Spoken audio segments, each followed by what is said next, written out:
Spirit yang kami bawa dalam membangun ketertiban dunia tersebut adalah mempraktekkan Pancasila, jalan bagi tata dunia baru zaman Israel. Selain ketegangan di Timur Tengah, potensi konflik terbuka juga terjadi di Laut Tiongkok Selatan hingga Selat Taiwan dan bara api yang terus menyala di semenanjung Korea. Spirit yang kami bawa dalam membangun ketertiban dunia tersebut adalah mempraktekkan Pancasila, jalan bagi tata dunia baru. Dengan melihat berbagai persoalan geopolitik tersebut, saya sebagai Ketua Umum Partai Politik yang bernama Partai Demokrasi Indonesia Perjuangan, kami ajarkan di sekolah partai kami pengetahuan tentang ilmu geopolitik. Geopolitik adalah pengetahuan tentang keadaan, tentang konstelasi geografis. Geografi ini faktor permanen. Karena itulah perubahan konstelasi politik global di salah satu negara bisa berimplikasi secara geopolitik terhadap negara yang berdekatan dengan negara tersebut. Hadirin sekalian, dunia kini dihadapkan pada persoalan yang lebih kompleks, volatile, penuh ketidakpastian dan berpotensi terjadinya eskalasi konflik. Potensi konflik harus segera dimitigasi, termasuk akibat penyalahgunaan sebuah kemajuan teknologi termasuk artificial intelligence. Perkembangan teknologi di satu sisi membawa kemajuan bagi peningkatan taraf kehidupan. Namun jangan lupa di sisi lain teknologi yang digunakan untuk senjata pemusnahan massal bisa menghancurkan proses peradaban. Keadaan inilah yang menyebabkan mengapa persoalan geopolitik semakin kompleks, bersifat multipolar, multi aktor, dan spektrumnya semakin luas karena munculnya aktor-aktor non-negara. Potensi konflik juga terjadi akibat perbedaan kepentingan nasional dan benturan penguasaan sumber daya. Konflik juga dipicu melalui identitas agama, etnisitas, dan lahirnya berbagai paham baru. Kesemuanya memunculkan konflik asimetris dengan wataknya yang radikal, anti kemapanan rasial, dan pengaruhnya menembus lintas batas negara. Di luar hal tersebut, ancaman penggunaan senjata kimia dan biologi juga kian mencemaskan. Berkaitan dengan mitigasi konflik, yang perlu dicermati adalah keterlibatan aktor tanda kutip non-negara. Setiap negara setidaknya memiliki paradigma ideal atas negaranya dalam posisi internasionalnya.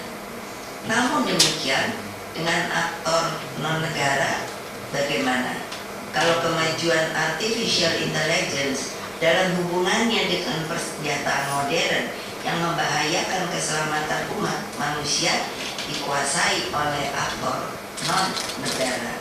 Dalam pandangan saya, yang harus segera adalah hukum internasional harus mengatur hal ini. Seluruh potensi konflik harus dimitigasi melalui jalur proses hukum internasional. Saudara-saudara sekalian, anak-anakku yang tercinta, menghadapi berbagai ketidakpastian tersebut, apa yang digagas oleh Bung Karno melalui pidato pada tanggal 30 September 1960 di Perserikatan Bangsa-Bangsa yang berbunyi "To build the world anew" dapat diangkat kembali dan menurut saya masih sangat relevan. Dengan pidato tersebut, pertama, Bung Karno menyerukan reformasi lembaga PBB melalui demokratisasi dan penghormatan terhadap kesetaraan antar bangsa. Kedua, Bung Karno menyerukan reorganisasi Dewan Keamanan PBB agar semakin efektif di dalam menangani konflik. Ketiga, pemindahan markas besar PBB ke sebuah negara yang tidak terlibat konflik. Keempat, dimasukkannya prinsip-prinsip Pancasila dalam piagam PBB. Apa yang disampaikan Bung Karno di PBB tersebut tetap relevan seperti tadi saya katakan, terlebih ketika melihat konflik yang tidak kunjung usai. Saya prihatin bahwa sistem internasional semakin bergeser pada perang hegemoni dan melupakan pentingnya solidaritas sosial dan kemanusiaan.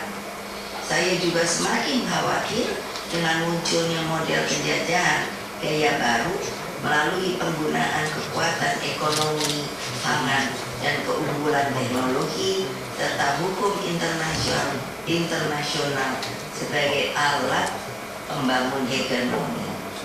Sementara itu, persoalan seperti global warming yang berkaitan keselamatan bumi yang kita huni dan hanya punya satu-satunya bumi begitu sulit untuk menyepakati agenda bersama dalam kerangka multilateral.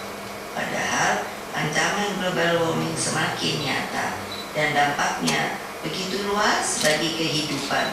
Saya sangat mengkhawatirkan terjadi krisis pangan akibat global warming, juga dampak ekologisnya yang begitu besar bagi umat manusia.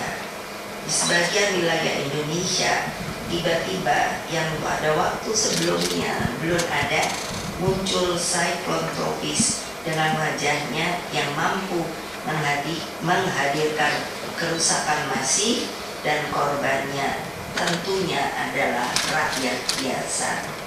Dalam kapasitas saya selaku Ketua Dewan Pengarah Badan Riset Inovasi Nasional, saya mendorong peningkatan kerjasama Rusia dan Indonesia untuk mengurangi dan memitigasi dampak global warming. Peningkatan kerjasama di bidang pendidikan, penguasaan ilmu pengetahuan dan teknologi, serta berbagai riset pengembangan teknologi terapan sangatlah penting untuk dilakukan. Kami mengajak seluruh perguruan tinggi di Rusia untuk membangun kerjasama dengan BRIN. Saudara-saudara sekalian, dengan berbagai persoalan geopolitik dan global warming di atas, sudah saatnya kita mencari terobosan dalam kerjasama internasional.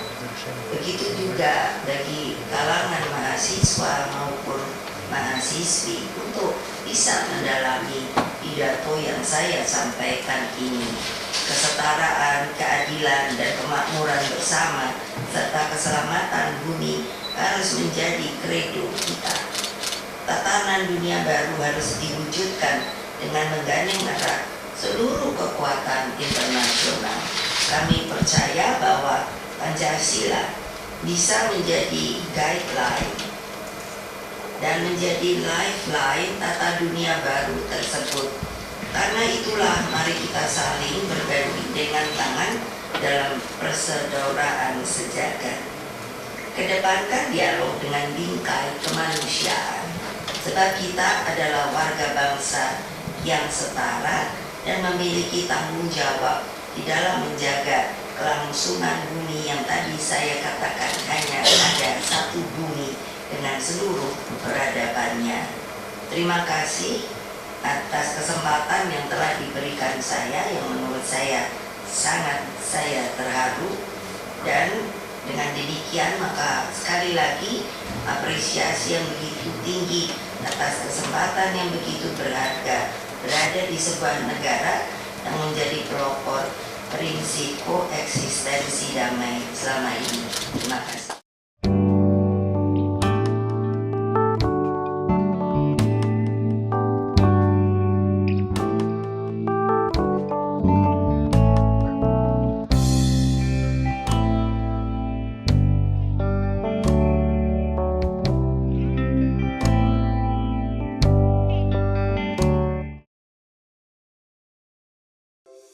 Di antara banyak sumber informasi, kami layak dipercaya. Karena kami menggali lebih dalam, berpihak pada kebenaran, berpegang pada data dan fakta, agar layak Anda jadikan referensi. Kompas TV, independen, terpercaya.